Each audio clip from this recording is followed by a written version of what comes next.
buddy Mike. Hey, what's up?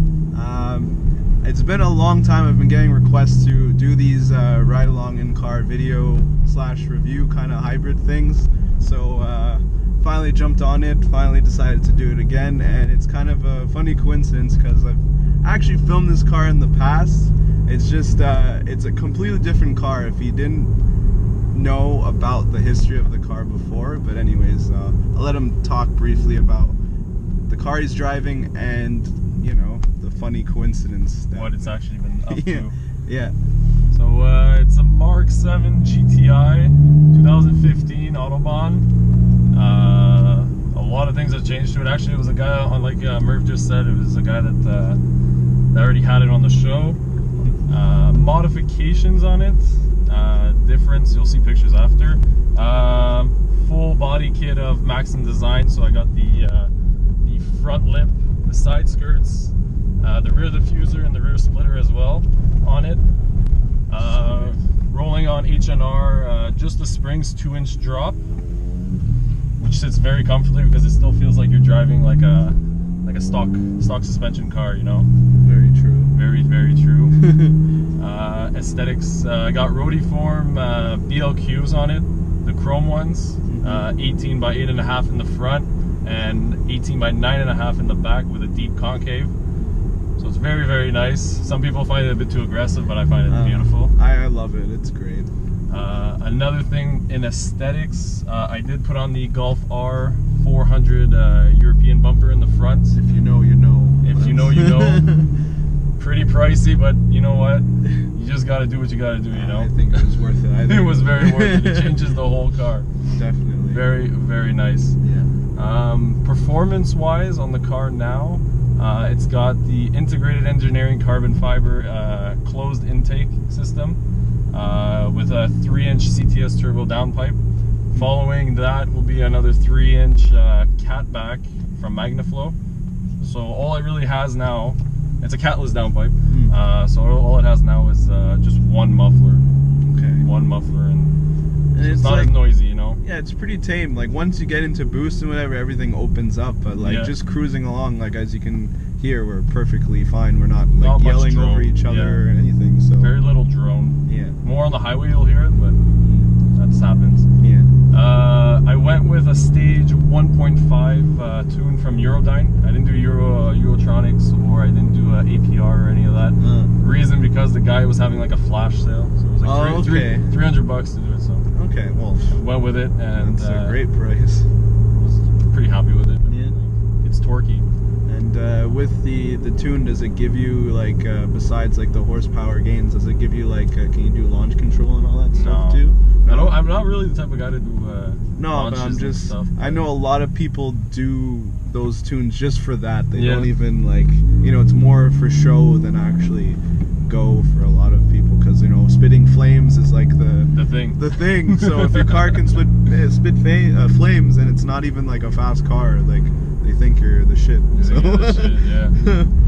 But no, still $300 for a tune, man. That's it's usually $650. Yeah, to do it. It's at least double the price of that. And what's fun is like DSG. At least you don't have to spend like $1,200. You know, just the flash for the DSG and the TCU. You know, or ECU, TCU. Yeah, that was fun about it. And then I got this wicked. I don't know if you want to bring it over. A wicked P3 boost gauge. Oh yeah, that's really cool. This was actually not for mine. It's for a Golf R because it's blue. Technically, it's supposed to be red, the bands. True.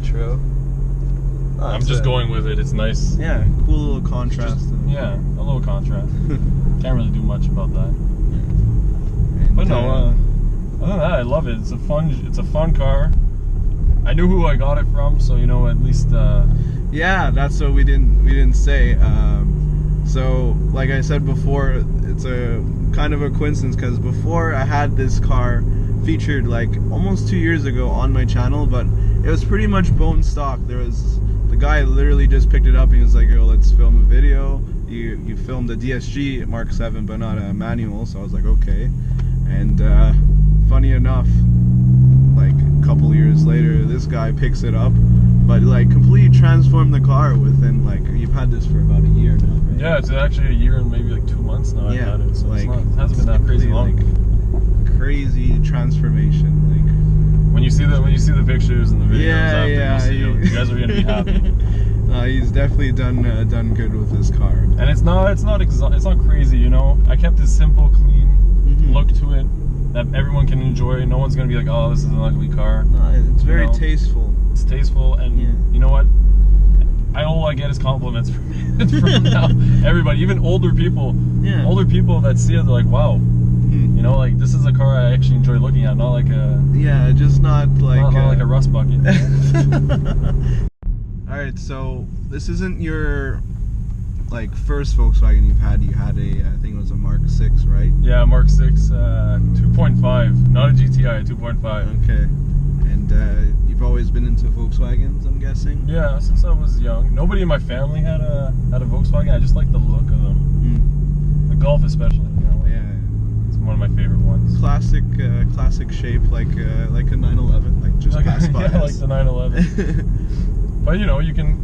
What's fun about this, even if like it's modified, it's lowered and everything, and you don't overdo it. You can go to like a wedding in a tuxedo and show up there, and you'll still be looking like classy. You won't look like that little like Ricer kid with a Civic with like lowered with stickers on it. Yeah, exactly. But nothing against that. Nothing against that. But you know, it's an all day around car.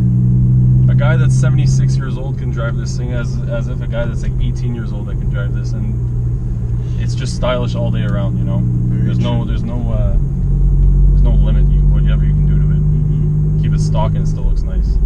Yeah. I honestly think. Oh, that's very true. I agree.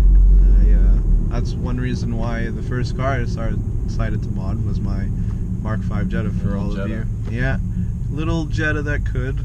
Well, barely. Well, it wasn't fast at all. It just looked really good and sounded pretty sick. Pretty decent, nice. Yeah, but you know, I definitely get the itch to have a Euro car again. Maybe in the near future, we'll see. But yeah, man. Thank you for letting me. Yeah, no problem. Your car. No problem. And if anyone wants to check me out on Instagram, it's the Dapper Poppy. Oh. Merv will write it down at the bottom. Oh, yeah. It's all one word. Definitely won't be able to forget that one. Bunch of nice pictures of the car on there. My old Mark 6 is on that Instagram too, so you can check it out. Yeah. It was not that bad. It was pretty nice. It was wrapped. Yeah, it was very lowered. Nice. Nothing like this one, but no, it was pretty nice. It was tasty.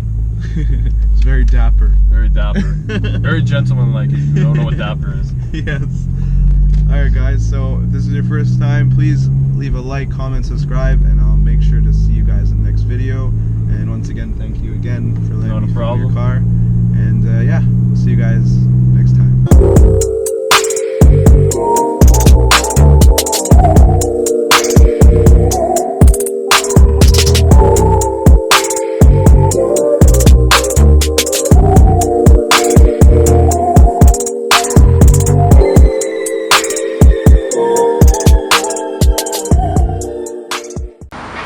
Got a wild police officer up front, and we're in the Civic. It's great.